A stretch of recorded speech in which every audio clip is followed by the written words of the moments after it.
Bien, je vous remercie d'abord de l'invitation de notre association à exposer la situation espagnole.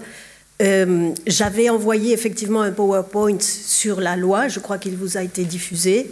J'ai aussi envoyé une traduction un peu bricolée, je ne suis pas juriste, donc j'ai fait ce que j'ai pu et d'autres membres de l'association l'ont relu, mais enfin bon, c'est une traduction un peu maison de la loi pour que vous ayez une connaissance réelle de comment elle est rédigée, non ? La loi a été votée effectivement en Espagne le 18 mars 2021 au Parlement. C'est une loi qu'on appelle organique, c'est-à-dire c'est une loi comme elle touche à des valeurs constitutionnelles, il fallait une majorité absolue, elle l'a eu amplement, la majorité absolue était à 176 votes, elle en a obtenu 198, donc elle est passée amplement. Il y a eu 142 votes contre, qui sont ceux du Parti populaire et de Vox, donc de la droite et de l'extrême droite, qui ont immédiatement menacé de recours devant le tribunal constitutionnel, ce qu'ils ont fait dès qu'elle est entrée en vigueur 3 mois après. Ils ont présenté chacun un recours à la totalité et ensuite recours à différents points de la loi. Elle est rentrée donc en vigueur parce qu'ils avaient demandé la suspension de l'application. Ça, le tribunal l'a refusé. Donc elle est entrée en vigueur comme prévu 3 mois après, en juin. Et il faut dire que quand elle est entrée en vigueur, les enquêtes disaient qu'il y avait un appui de l'ordre de 87% de la population, de l'opinion. Donc l'appui en Espagne était très très important. Et cet appui s'est construit au fil des ans. Donc comme il a été dit, tout a commencé en Espagne avec Ramón Sampedro. Ramón Sampedro, c'est toujours la personne qui, pour nous, en Espagne, représente la première revendication devant les tribunaux du droit à disposer de sa propre vie et de cette liberté fondamentale, non ? Sampedro donc, a commencé son périple. À l'âge de 18 ans, il avait eu un accident, il avait plongé à un endroit où il n'y avait pas d'eau et il était tétraplégique. À 55 ans, il a décidé qu'il ne voulait plus continuer à vivre. Toutes ces années, il les a utilisées à lire, à écrire, à se former. C'était une personne absolument exceptionnelle. Et à partir de 93, donc, il a décidé de lutter. Qu'est-ce qui s'est passé ? En fait, il a téléphoné à la DMD qui était en Catalogne à l'époque, en disant, voilà, je veux mourir, qu'est-ce que vous pouvez faire pour moi ? Donc la réponse a été, on ne peut rien faire, parce que c'est interdit, la loi ne le permet pas, et sa réflexion à lui, ça a été, bah alors vous servez à quoi ? Donc à partir de là, la DMD a travaillé avec lui, il y a un avocat de la DMD qui l'a appuyé, et ils ont présenté des demandes devant les tribunaux. Ça a été un périple devant les différentes instances judiciaires durant 5 ans. Ça a été un périple appuyé par les moyens de communication, en particulier par le journal El País, qui était le journal de référence dans le pays. Son cas a réveillé énormément de sympathie, donc dès 1993. Et en 1998, devant le manque de sensibilité des tribunaux, vu que sa revendication a été toujours, je ne sais pas comment on dit en français, rejetée, non ?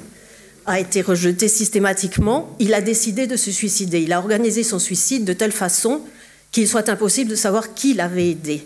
Et il a détaillé le geste, c'est-à-dire il y a une personne qui est allée acheter le produit, et en fait c'est du cyanure, c'est un très mauvais produit. Une personne est allée acheter le produit, une autre personne l'a amené là où il habitait, une autre personne a préparé le verre, une autre personne la paille, enfin bon, il a tout organisé. Et ensuite, il a fait filmer sa mort pour qu'il soit visible que personne ne l'avait aidé. Et la cassette de sa mort a été envoyée à une chaîne de télévision, à Antena 3, et est passée à un journal télévisé. Ça a été une déflagration dans le pays en 1998. Donc, il y a eu une attitude de désobéissance civile, de dire ces lois qui sont injustes, il ne faut pas les suivre, et il faut montrer aux gens que ce sont des lois totalement injustes. La vision de sa mort a bouleversé le pays parce qu'il est mort dans des convulsions qui ont duré assez longtemps. Ça a été vraiment quelque chose de très très fort. À partir de ça, de 1998 jusqu'à 2021, qui est la date d'approbation de la loi, il y a eu sans arrêt des cas, entre guillemets. C'est-à-dire des gens qui, comme lui, ont décidé de témoigner de l'injustice de cette loi. Alors en Espagne, on ne va pas ni en Suisse ni en Belgique pour des raisons de langue, pour des raisons d'argent, pour des raisons de difficultés, d'éloignement. Ce que font les gens, c'est acheter le pentobarbital sur Internet. Jusqu'à maintenant ça n'est plus possible. Ils achètent leur pentobarbital et ils ont leur petit flacon à la maison. Et quand venait le moment, donc, où des gens avec un cancer terminal ou des gens avec une maladie de neurodégénérative déjà avancée, ils rendaient public leur mort. Et El País, par exemple, a toujours relayé ces cas qui ont toujours bouleversé l'opinion, qui ont toujours rappelé l'histoire de Ramón Sampedro, et qui, si on est passé d'un 57% d'appui dans les années 90, on est arrivé au 87% d'appui dans la société. Donc c'est la force, en fait, d'actes de désobéissance civile. Ramón Sampedro avait quand même obtenu une petite victoire, c'est qu'en 95, quand on a renégocié le Code civil, pour passer du Code civil franquiste au Code civil de la démocratie, comme on l'appelle dans le pays, on a introduit une atténuation des peines pour l'aide au suicide. Il faut savoir qu'en Espagne, l'aide au suicide qui est punie, c'est quand il y a la possibilité de démontrer vraiment un geste qui aide au suicide. C'est-à-dire qu'on lui a donné directement le produit, un geste réellement démontrable. Donc il y a eu cette atténuation des peines dans ces cas-là, si la personne demande l'aide à mourir et si elle est dans une situation médicale de maladie terminale ou bien de maladie qui provoque une condition de vie chaque fois plus détériorée, non ?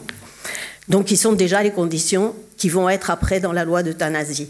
Il y a eu une tentative, la DMD avait fait une tentative de proposer d'introduire une dépénalisation réelle de l'assistance au suicide, mais il n'y avait pas les conditions politiques à l'époque pour que cela passe. Donc, il y a beaucoup de cas.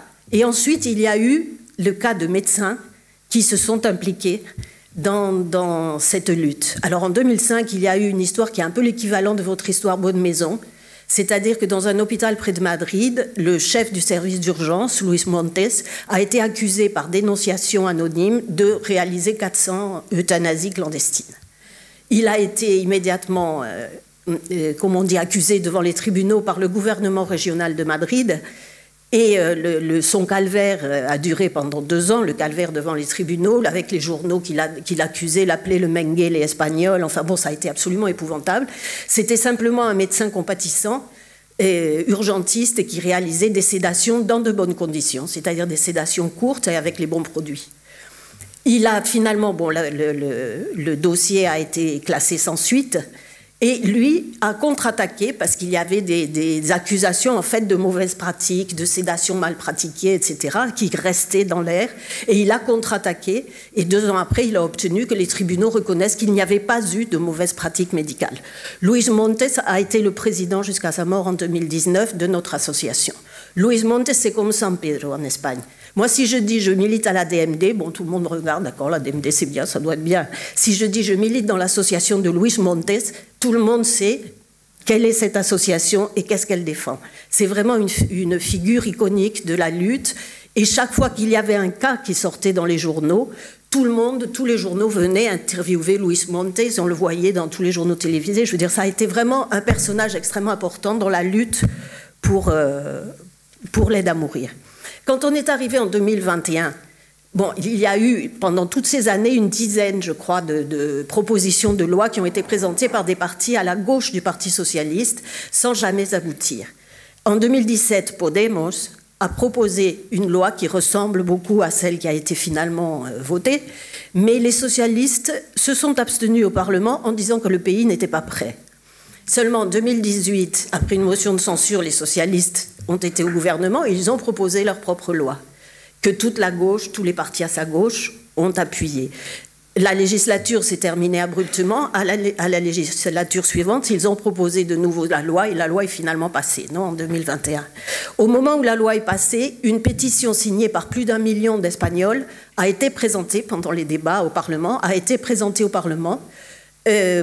cette pétition avait été promue par Angel, vous en avez parlé au début, non, qui avait aidé sa femme avec une sclérose multiple à mourir, a été présentée par un médecin qui était le premier médecin, qui était un Argentin 10 ans avant, qui avait été condamné pour euthanasie, et a été présentée aussi par une femme journaliste dont le mari s'était suicidé je crois qu'il avait la maladie de Charcot. Alors la loi qui est approuvée, c'est une loi d'euthanasie. En Espagne, le terme qu'on emploie, c'est euthanasie. Et la loi, dès les premières lignes, dit euthanasie étymologiquement signifie bonne mort. Donc ça veut dire revendique le terme, et nous, comme association, revendiquons le terme. La loi n'emploie pas le mot suicide assisté, elle emploie le mot auto-administration, c'est-à-dire qu'on parle de l'euthanasie dans la loi, et il y a ensuite l'euthanasie comme modalité qui est l'intervention du médecin, et il y a l'auto-administration qui est simplement on fournit le produit au patient et le patient le prend lui-même. La loi permet les deux modalités. La loi dit qu'elle établit un nouveau droit. Ça, c'est très, très important. Ça veut dire qu'elle va bien au-delà d'une simple dépénalisation. La dépénalisation vient à la fin de la loi, change l'article du code pénal pour, si les conditions de la loi sont respectées, le médecin n'est pas poursuivi, non ? Et c'est une prestation, elle définit une prestation qui est offerte à travers le système national de santé. Donc, de la même façon que l'avortement, de la même façon qu'une quelconque opération, le patient a le droit de demander l'aide à mourir et qu'un médecin examine sa demande et qu'elle suive son cours jusqu'à ce que décision soit prise. Que dire? Les conditions d'accès. Il faut être adulte. Donc, il n'y avait certainement pas les conditions politiques de faire passer, je pense comme en Belgique en 2002, de faire passer dans un premier temps d'accepter les mineurs. Ça aurait été très très difficile. Il faut avoir la nationalité espagnole ou une résidence légale en Espagne ou pouvoir prouver une permanence d'1 an dans le pays, c'est-à-dire d'avoir une inscription à la mairie. La demande doit être personnelle, volontaire et libre, sans pression extérieure. La personne doit être compétente et capable de prendre une décision sur sa santé et doit être complètement et clairement informée de son diagnostic, pronostic, des alternatives thérapeutiques si elles existent, et de la possibilité d'accéder aux soins palliatifs. Et la loi définit ce qu'elle appelle le contexte euthanasique, contexto eutanasico. Le contexte euthanasique, ce sont 2 types de circonstances médicalement vérifiables qui permettent l'accès à la prestation. C'est maladie grave et incurable, avec un pronostic vital engagé, mais sans chiffre précis. Ni à court terme, ni à moyen terme, on ne joue pas avec les mots. Simplement, bon, la mort est prévisible, non ? Ou bien une affection grave, chronique, et impossibilitante. Le mot n'existe pas en français, mais en espagnol non plus. Impossibilitante, ils l'ont inventé pour l'occasion, parce que dans les derniers débats, les associations de personnes avec un handicap, on n'a pas le droit de dire en espagnol personne handicapée, parce que ça serait une discrimination. Donc, les associations de personnes avec un handicap disaient que si on employait le mot de handicap, et ça faisait aussi une discrimination. Donc, le législateur a inventé un nouveau mot qui est que la maladie grave et chronique doit être impossibilitante, c'est-à-dire limiter gravement l'autonomie de la personne. Et tout cela avec des souffrances physiques ou psychiques constantes et insupportables. Donc, ensuite, le processus est relativement semblable au processus belge, avec plus de sauvegarde, de garantie. La personne formule une première demande écrite qui ouvre sur un processus délibératif durant lequel le médecin qui a reçu la demande l'informe de son diagnostic, pronostic, ce qu'on a dit avant. Et ensuite, il y a une étape de 15 jours qui est définie comme un processus délibératif durant lequel le médecin donc, évalue la situation médicale de la personne, l'informe de la situation médicale dans laquelle elle est et établit un dialogue pour comprendre quelle est sa souffrance. Et qu'est-ce qui justifie sa demande de mourir.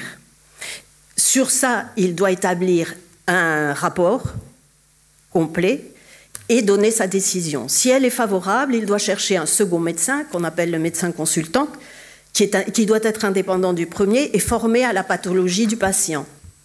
Ce médecin dispose d'un nombre de jours précis. Alors, je ne rentrerai plus dans les détails des jours, mais chaque pas dans la loi, il est dit c'est tant de jours, et tant de jours, et tant de jours. C'est une loi qui va au maximum de la précision dans ce sens-là. Donc, on cherche un médecin consultant. Le médecin consultant doit corroborer le rapport qu'a fait le premier médecin. S'il est d'accord, il communique dans un rapport complet sa décision au premier médecin, le médecin responsable, et ce médecin responsable envoie tous les papiers et tous les rapports à une commission. La commission est régionale. En Espagne, on ne parle pas de région, on parle d'autonomie. Elle est envoyée au gouvernement autonomique, à cette commission nommée par l'autonomie, pardon, et qui est composé essentiellement de médecins et de juristes, mais qui peut aussi avoir des personnels infirmiers et des psychologues et des travailleurs sociaux. Mais ceux qui sont significatifs sont médecins et juristes. Le président de la commission nomme ce qu'on appelle una dupla, un couple, un médecin et un juriste qui examine tout le dossier. Et là, je crois qu'ils ont 5 jours pour le faire. Et à partir de là, ils donnent leur opinion. S'ils sont d'accord que les conditions pour... bon, ils peuvent voir le patient et ils peuvent consulter les médecins aussi. S'ils sont d'accord pour dire qu'il y a toutes les conditions réunies, très bien, on le communique au médecin responsable qui décide avec le patient quand et quelle modalité d'euthanasie va être choisie. S'ils ne sont pas d'accord entre deux, le dossier passe devant la commission plénière. Et si les deux sont en désaccord, le dossier est rejeté. Le patient, à tous les niveaux, a droit à recourir, à présenter un recours à une instance supérieure. Si c'est la commission plénière qui refuse de réaliser l'euthanasie, dans ce cas-là, le patient peut recourir au tribunal administratif, vu que la commission est un organisme administratif. Alors ça, bon, les recours au tribunal administratif, nous avons 3 cas connus, et il ne vaut mieux pas passer par là. C'est la négation assurée. Quelles sont les principales différences avec la loi belge? Il y a le critère de nationalité. Le législateur espagnol a voulu éviter la venue de patients étrangers. L'exclusion des mineurs, donc, dont j'ai parlé avant. Quelque chose de très très important, c'est que la demande d'euthanasie peut se faire à travers des directives anticipées. Alors ça, nous considérons ça comme une avancée extrêmement importante. La première euthanasie qui s'est réalisée en Espagne, ça a été au Pays Basque, une femme de 86 ans qui avait un Alzheimer très avancé, qui avait fait ces directives anticipées, qui les avait rédigées en 2015 quand on lui avait donné le diagnostic d'Alzheimer, qui les avait reconfirmées 2 ans après, et qui avait nommé des personnes de confiance. Donc quand est arrivé le moment où elle avait défini, c'est-à-dire le moment où elle ne reconnaissait plus les personnes de sa famille, de son entourage, les représentants qui étaient ses enfants ont présenté aux médecins de son centre de santé les directives anticipées en disant c'est le moment qu'elle a choisi. Et les médecins du Pays Basque ont effectivement accepté et l'euthanasie a eu lieu. Ils ont ensuite témoigné dans différents congrès et réunions médicales en disant que tout s'était très bien passé. Et la famille aussi a témoigné dans les journaux en disant que tout s'était passé dans une ambiance d'extrême sérénité. Pour nous, ça a été très très important. Je veux dire, c'est un exemple que nous donnons toujours parce que dans une situation de maladie dramatique, l'Alzheimer très avancé, c'est absolument horrible pour les familles, etc. Et c'est un thème qui inquiète beaucoup la population. Toutes les réunions que nous faisons, nous avons toujours des questions sur qu'est-ce qui se passe si je perds toute ma compétence et ma capacité de décider. Savoir que la loi le permet, alors c'est toujours, il y a des endroits où c'est difficile, là ça s'est très bien passé. Nous connaissons des cas où les médecins n'ont pas vraiment tenu compte des directrices anticipées. Hein. Tout ne baigne pas dans l'huile. J'ai donné le meilleur cas. Il y a eu des cas difficiles, mais il est important que la loi le reconnaisse. Ensuite, la loi impose un contrôle préalable. Nous étions très contre au départ, en disant bon, c'est mettre un obstacle supplémentaire. Et maintenant, nous avons une position mitigée parce que vis-à-vis des médecins qui souvent sont très inquiets d'une prestation pour laquelle ils ne sont pas habitués, qui est une écoute du patient et de la demande du patient, ça leur donne une grande sécurité de savoir qu'une commission a donné le OK. Que ce ne sont pas eux qui sont responsables du OK en dernière instance, mais qu'il y a une commission qui a donné ce OK. Et beaucoup de médecins, de ceux qui ont accepté de participer à des processus d'euthanasie, nous ont dit que si ça jouait un rôle positif. Donc, nous pensons que ça continue quand même à être un réel obstacle. Parce que ça allonge les délais, non ? Et ensuite, alors, ce que j'ai dit avant, la loi établit des délais très précis pour chaque étape. Et ça aussi, c'est un problème. Si on calcule le temps théorique depuis la première demande jusqu'à l'euthanasie, défini par la loi, ça serait 35-40 jours. En 2022, d'après nos calculs, c'est au minimum 54 jours. Pour des malades en étape terminale de cancer, c'est très long. Et donc, c'est une loi compliquée, c'est une loi bureaucratique et c'est une loi qui définit un processus très long. Autre chose, la loi instaure un registre d'objecteurs. C'est-à-dire, si vous êtes objecteur de conscience, médecin objecteur de conscience ou personnel sanitaire objecteur de conscience, vous êtes obligé de vous inscrire sur un registre. Alors ça, les médecins, ils n'ont pas beaucoup apprécié et les collèges de médecins n'ont pas beaucoup apprécié.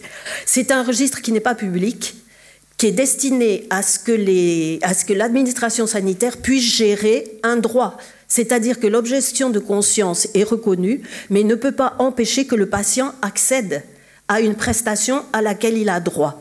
Donc ce registre est conçu pour que les gestionnaires puissent, si le médecin est objecteur, il doit être inscrit, donc le gestionnaire le sait, et désigne un autre médecin qu'il sait qui n'est pas sur le registre.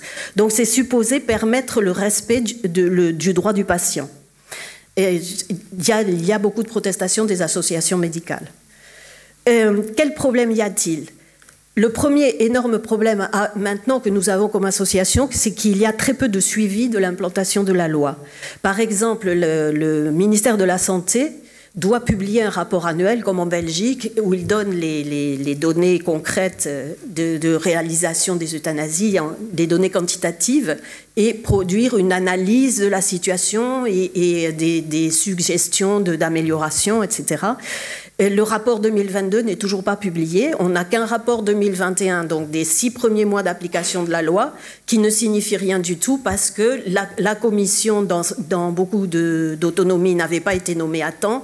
Le registre d'objecteurs n'avait pas été mis en place à temps. Donc 2021 sont des chiffres qui ne signifient rien. Les informations que nous manions sont celles que nous avons à travers les contacts que nous avons dans les différentes régions et ce qu'ont bien voulu nous communiquer les différentes commissions avec lesquelles nous sommes en contact. En 2022, donc, d'après ce que nous savons, donc ce ne sont pas des chiffres officiels, il y aurait eu 895 demandes enregistrées et 295 euthanasies réalisées. C'est très peu. Ça représente 0,064% du total des décès. Et il y a d'énormes inégalités territoriales. Ça marche bien en Catalogne, ça marche très bien en Navarre, qui est une toute petite autonomie, mais l'administration a très bien fonctionné. Ça marche bien au Pays Basque, c'est la catastrophe à Madrid où il y a beaucoup d'opposition, c'est la catastrophe en Andalousie où ils ont mis tous les bâtons dans les roues possibles, donc il y a d'énormes disparités. Le défaut de la loi, c'est que c'est une loi d'une bureaucratie extrême et très très compliquée qui allonge toutes les procédures. Et les chiffres que nous donnons, par exemple, il y a une difficulté qui est celle à trouver le médecin responsable, parce qu'il y a beaucoup d'objections qui n'est pas de conscience, que nous appelons de convenance. L'objection de convenance, c'est qu'ils disent c'est un processus trop compliqué, j'ai un agenda trop plein, je peux pas respecter tous ces délais qui sont mis. En plus, on n'a pas été formé bien, donc nous n'allons pas participer à un processus d'euthanasie. Donc ça, pour nous, c'est le plus gros problème, parce que l'objection de conscience, bon, bah, c'est clair, un médecin, il ne veut pas le faire, il est catholique ou il a ses raisons, ok, on cherche un autre médecin, bien. Mais l'objection de convenance, c'est très difficile à manier parce qu'ils ne sont pas inscrits au registre, on ne sait pas vraiment comment ils vont réagir, et il y a des patients qui ont tardé des mois à trouver un médecin qui accepte leur demande. Et ça, le calcul de ce temps ne figure nulle part. Donc on le sait par ce qui nous arrive, les récits qui nous arrivent à l'association, mais il n'y a rien de réel, non, là-dessus. Ensuite, la caractéristique de cette loi a provoqué une grande différence avec les autres pays, c'est que la majorité des cas qui ont accédé à l'euthanasie sont des malades avec des maladies neurodégénératives, c'est-à-dire des gens qui ont le temps. Ils peuvent attendre parce qu'ils ont des années de vie encore devant eux. Tandis que les cas de cancer sont seulement 10% de cancer en phase terminale. Et nous savons aussi qu'à peu près un quart des demandes meurent avant que leur demande n'aboutisse, c'est-à-dire ils se perdent au milieu de la bureaucratie. Mais par contre, il y a une donnée extrêmement positive qui nous arrive, c'est que grâce à la loi d'euthanasie, les médecins n'ont plus peur d'être accusés d'euthanasie, moyennant quoi les sédations se font dans d'excellentes conditions maintenant et elles sont de meilleure qualité. Qu'est-ce que ça veut dire? Que la qualité en général de la mort, même pour les gens qui ne demandent pas l'euthanasie, est bien meilleure. Et ça, c'est vraiment fondamental. Les problèmes qui ont entravé, je vais terminer, hein. J'ai peur d'être longue. Bon, je peux arrêter si vous voulez. Oui, je termine. Les problèmes qui réellement ont entravé le développement de la loi, en Madrid et en Andalousie en particulier, c'est le manque d'information et de formation auprès des personnels de santé. Il y a des autonomies qui simplement ont mis sur leur web officiel un tutoriel et point, donc les médecins ne l'ont même pas regardé. Il y a des manques de protocoles clairs souvent et un manque d'information en direction du public, moyennant quoi notre travail comme association est autant auprès des médecins pour les informer que du public pour informer de la loi. Et aussi, nous travaillons à déterminer pourquoi dans certains endroits ça a bien fonctionné et à essayer de faire que ça fasse tasse d'huile et qu'ils appliquent les mêmes solutions. Une chose très très importante que nous avons vue, c'est nommer des médecins référents, que dans chaque aire sanitaire, il y a un médecin au moins spécialement formé à la loi, tant sur le plan juridique que sur le plan médical, et que tous les médecins qui reçoivent une demande d'euthanasie sachent à qui ils doivent se référer, qui va les guider dans un processus qui est nouveau et qui va les appuyer émotionnellement. Dernière chose, la loi a reçu cette année l'aval complet du tribunal constitutionnel. Le tribunal a rejeté complètement dans 2 sentences, une en mars pour rejeter la demande de Vox et une en septembre pour rejeter celle du Parti populaire, a rejeté tous les 2 recours. Il confirme la loi, sa pleine conformité avec les valeurs constitutionnelles. Il confirme qu'elle offre des garanties plus que suffisantes. Il proclame haut et clair que la vie est un droit, mais en aucun cas une obligation. Et il proclame que le droit à la prestation d'aide à mourir est absolument conforme avec les valeurs constitutionnelles. Voilà.